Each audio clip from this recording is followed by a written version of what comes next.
Baik, Assalamualaikum warahmatullahi wabarakatuh.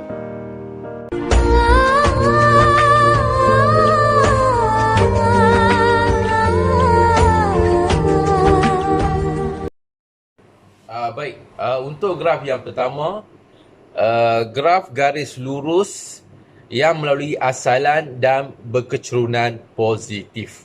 Okey? So, kita ada paksi Y dan juga paksi X. Macam ni. Ya? Paksi Y, paksi yang menegak, paksi X, paksi yang mendatar. Okey? Jadi, asalan itu ialah titik yang mana koordinat dia ialah 0, 0. Tu. Ini. Okey. Ya. Jadi ini ialah asalan iaitu 0. X 0, Y 0. Jadi kamu lihat sini, graf ini daripada bawah ke atas ataupun condong ke kanan, maka kita boleh katakan bahawa graf itu berkecerunan positif. Kecerunan dia ialah positif. Ya. Jadi untuk graf yang pertama ini, dia punya nama tafsiran graf ialah Y berkadar terus dengan X. Y berkadar terus dengan X. Okey? Persoalan yang kedua ialah bagaimana kita hendak mencari kecerunan. Okey? Kecerunan dia punya simbol ialah M. Okey? M sama juga dengan dalam buku teks ada lambang segitiga tu, iaitu del. Del Y bahagi dengan del X. Macam tu. Okey? Ataupun iaitu kita memerlukan dua titik. Dua koordinat. Okey? Koordinat pertama, koordinat yang kedua. Yang pertama ini kita boleh namakan X2, Y2.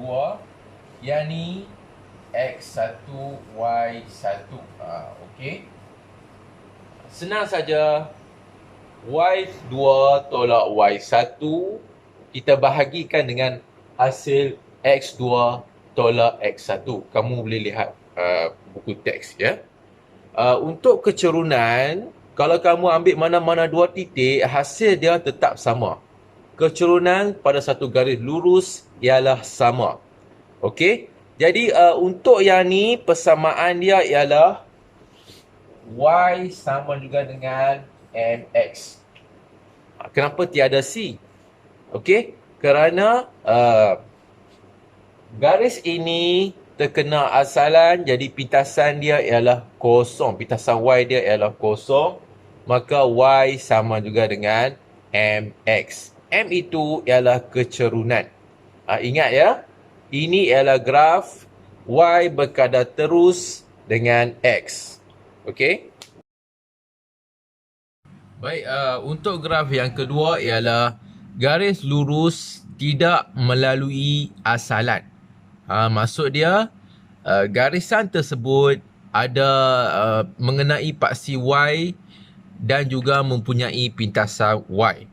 Okey? Untuk yang ni, kamu lihat buku teks kamu yang kedua tersebut. Nama dia, tafsiran graf dia kita boleh nyatakan sebagai Y bertambah secara linear dengan X. Okey? Kecerunan dia pun sama juga. M sama dengan del Y bahagi dengan del X. Ataupun M, kita ambil dua koordinat. Y2 tolak Y1 bahagi dengan hasil X2 tolak X1. Dekat sini, bila ada garisan itu terkena pada paksi Y, maka titik tersebut ialah pintasan Y, yang mana simbol dia ialah C.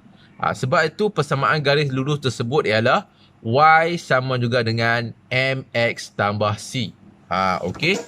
Y sama dengan MX tambah C. Jauh tak nampak pun. Tak apa, kamu lihat buku teks kamu muka surat 10, soalan gambar raja graf nombor 2. Okey. Okey, untuk nombor 3, kamu lihat graf itu daripada kedudukan yang atas. Okey.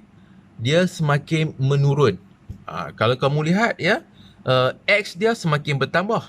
Tetapi nilai Y tersebut semakin berkurang. Okey?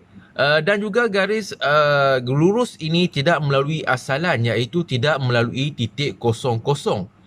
Tetapi dia kita boleh katakan yang terdapatnya pintasan Y, iaitu C dekat sini. Tetapi tafsiran graf dia ialah kita boleh nyatakan Y berkurang secara linear dengan X. Ya, Y berkurang secara linear dengan X. Kamu lihat nombor 3 ya. Kecurunan graf dia tetap sama. Ya, rumus sama, ambil dua koordinat Y2 tolak Y1, bahagikan dengan hasil X2 tolak X1. Okey, ada yang tanya cikgu, ya, yang mana satu nak letak X2, yang mana satu X1, mana-mana pun boleh. Hasil dia tetap sama. Tapi kalau kamu lihat sini, graf ini dia condong ke kiri dan juga dia semakin menurun. Contoh dia cikgu tengok macam tu ya. Jadi kamu boleh katakan terus, iaitu hasil daripada kecurunan dia ialah kecurunan dia ialah negatif. Kalau condong ke kanan semakin menaik, itu kecurunan positif. Tapi ini semakin menurun, dia condong ke kiri, maka kecurunan dia ialah negatif. Okey, jadi persamaan sama juga. Ya, persamaan garis lurus ni sama saja, iaitu Y sama dengan MX tambah C. Yang mana M ialah kecurunan, C ialah pintasan Y. Okey, untuk muka surat 11 nombor 4 itu ialah jenis graf tersebut ialah graf melengkung. Sebelum tadi kita lihat 3 graf yang pertama cikgu ulas tadi ialah graf garis lurus. Sekarang graf melengkung. Ya, melengkung ke atas ada, melengkung ke bawah pun ada. Okey, graf melengkung yang melalui asalan dan berkecurunan positif. Kalau kita lihat graf tu semakin menaik, ya, bacaan data dia, X semakin bertambah, Y pun semakin bertambah, maka dia berkecurunan positif.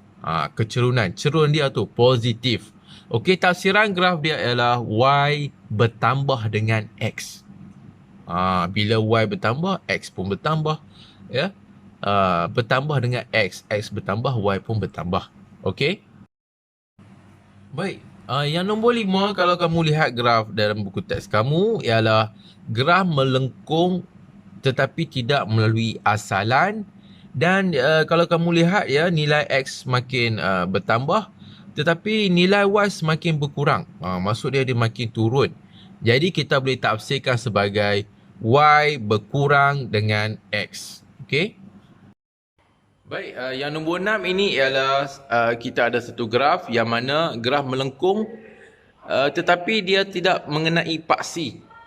Iaitu dia melengkung daripada atas ke bawah. Okey, kalau kamu lihat nombor 6 tersebut, dekat situ kita boleh katakan yang garis melengkung dengan kecerunan negatif yang tidak memintas paksi. Maksud dia macam tu. Okey, yang kedua ialah garis lurus Y melawan 1/X. Bukan graf Y X tersebut. Graf dia Y melawan 1/X. Kat situ kamu boleh katakan Y melawan 1/X melalui asalan dan berkecurunan positif. Okey. Jadi kedua-dua graf yang nombor 6 itu kita tafsirkan sebagai Y berkadar songsang dengan X. Y, graf yang kedua itu, Y lawan 1/X tu, dia memang kat situ dia berkadar terus. Tapi bila kita tukar dia jadi Y dengan hubungan Y antara Y dengan Z, sebenarnya dia ialah Y berkadar songsang dengan X. Okey? Alright.